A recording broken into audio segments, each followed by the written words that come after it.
Greetings, my friends. Not all readings will resonate with every member of the collective. We have a very powerful reading today for the members of the collective. And what I'm gathering from this reading is that whomever this reading pertains to has recently undergone a lot of pain, physical and mental pain, possibly also recovering from a very inconvenient illness, a chronic illness.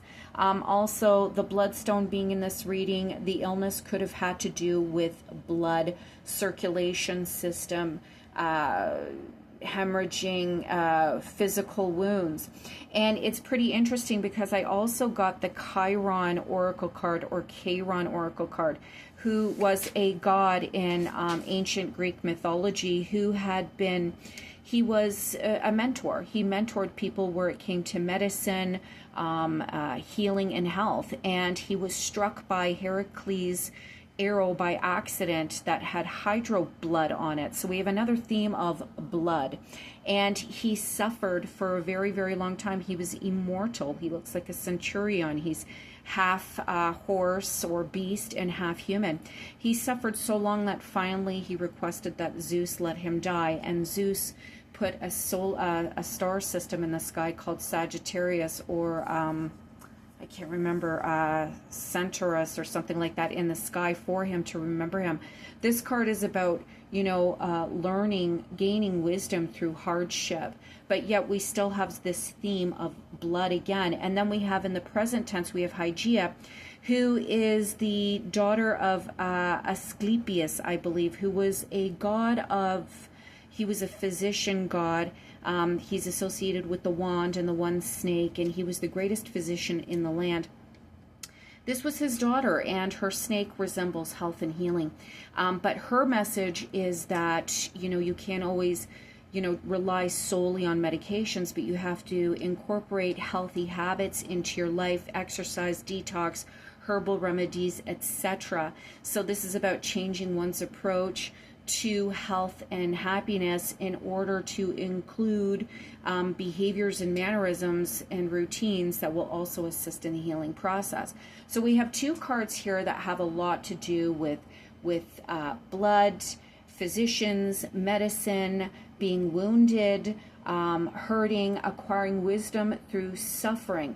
And then we have the bloodstone. And the bloodstone, also known as the Babylonian stone, Christ stone, the martyr stone, turning from the sun, a shape-shifting stone, a protective stone. This is a very powerful stone, and I'm only going to tell you the meanings of this stone that pertains specifically to this reading.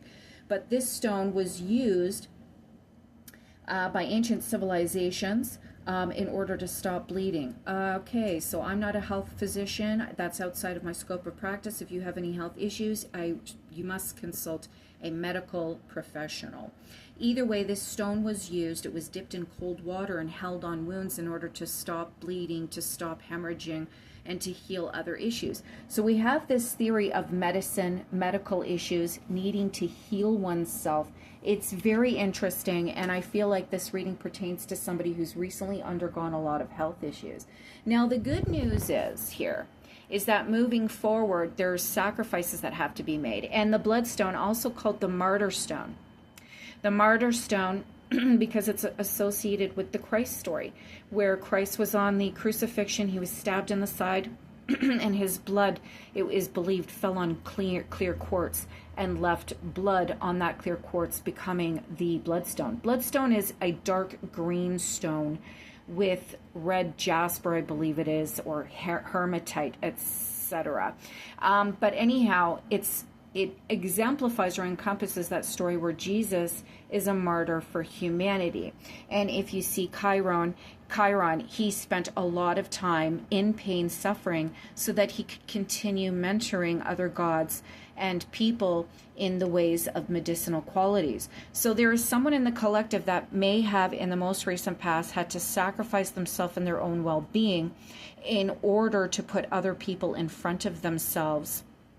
And the cards are saying that in order to move forward, you also have to incorporate healthy habits into your life, and that this situation is going to resolve itself. And I'll show you why, because we've got the Eight of Cups here, and we've got the Nine of Swords, and that's in the past, okay? Somebody's wounded, somebody's self-sabotaging, they're worrying, they have anxiety, they have pain, they have stress, they are holding themselves back. When you have the swords in conjunction, air in conjunction with water, you might have somebody in the collective who is trying to rationalize illogical emotions. So whomever this is about, they have been suffering with a lot of irrational emotions, and they've been coping in a manner that is somewhat self-destructive for their forward movement.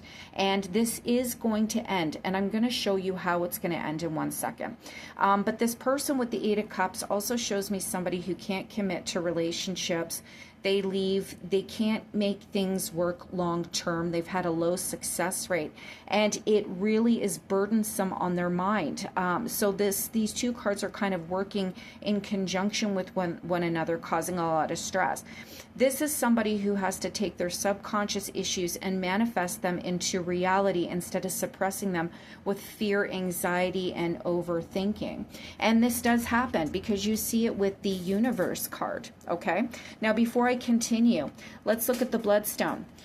When you get swords, you get sometimes people talking. It's not just internal banter. You could have people that are literally saying things to someone in the collective that is making them lose their resolve, making them lose self-esteem. And as a result, this could symbolize gossip and backtalk and scornful speaking that is weighing this person down. And what is interesting is that the Bloodstone can be used as a talisman in order to protect from negativity and protect from bullies. In addition to that, the Nine of Swords and the Ace of Cups can also act like a barrier to forward movement. The Bloodstone is all about opening doors and breaking down walls that obstruct our ability to find happiness. And something else is really amazing about these cards, because moving into the future, we get the Universe card here. And as you can see, we have the Moon and the Sun and stars, which exemplifies the ever-expanding nature of the universe, meaning you will only be able to remain in a stagnant state represented by the Eight of Cups for so long before you will be forced to move forward. And seeing as this is the Universe card and not another major arcana card, this is suggesting success at the end of your journey. Now, what is even more powerful about this is that in this card you have the Eagle, you have the Man, and you have a representation of Leo and Taurus. These are all fixed cardinal signs. This is about stability, building foundations, utilizing strength and intelligence in order to move oneself forward. Cardinal signs move very slow, but they are very powerful and unwavering moving forward. These signs are also associated with the cherubim in the Bible that protect God's throne, that protect the Ark of the Covenant. And as a result, this shows you that you have God with you in your forward journey. When you have the two sickles, this is about cutting away self-destructive and self-imposed tendencies that prevented you from moving forward in the future.